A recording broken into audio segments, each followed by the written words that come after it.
This is City Heights. It was designated an opportunity zone by the U.S. Department of Treasury because of its poverty, business activity, and geographic diversity.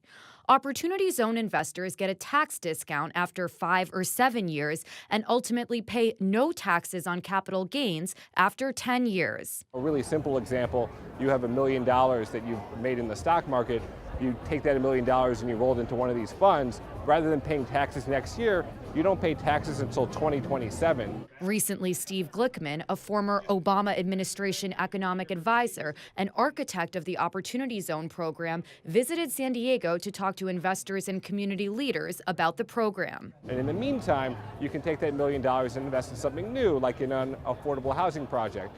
And whatever profits you make on that project, as long as you've held your investment for 10 years or more, are now tax-free. But the policy is purposely written broadly. There is no restriction on what investors can develop, and that's something critics of the program say worry them. An accepted definition of gentrification is outside capital and more affluent people moving in from outside of the area into an area. Eric Tilkmeyer from the City Heights Development Corporation says he worries longtime City Heights residents will get priced out of their neighborhood. You know, you look at the legislation, and it's designed to bring outside capital into underinvested communities. So it's a perfect recipe for gentrification and displacement. A recent study by Zillow Economic Research says home sales in areas that received Opportunity Zone designations increased 20% year over year compared to single-digit growth in areas that met Opportunity Zone qualifications but didn't receive the designation. The gentrification concern is on the city of San Diego's radar, too. Luis Ojeda is with the Economic Development Department of the city of San Diego. Gentrification is a real issue, and then also displacement. And sometimes both of them go hand in hand. So we have to think about those issues, set up policies that incentivizes and promotes the ones that are doing the potential positive outcomes, such as increasing jobs, creating affordable housing and middle-income housing. The city currently has no way of tracking opportunity investors.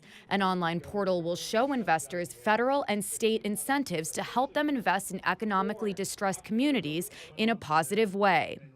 Sasha Favalukis says opportunity zones can be transformative, but the investments must be handled carefully. It also has the ability to be done wrong, and when paper money goes into economically distressed areas, there's a process to it, and you have to really involve the community and give in order for the community to be supportive.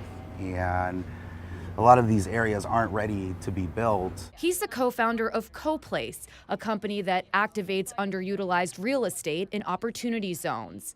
Right now, they're converting a 7,000 square foot lot in City Heights. This property is zoned for 10 one-bedroom, 600 square foot apartments.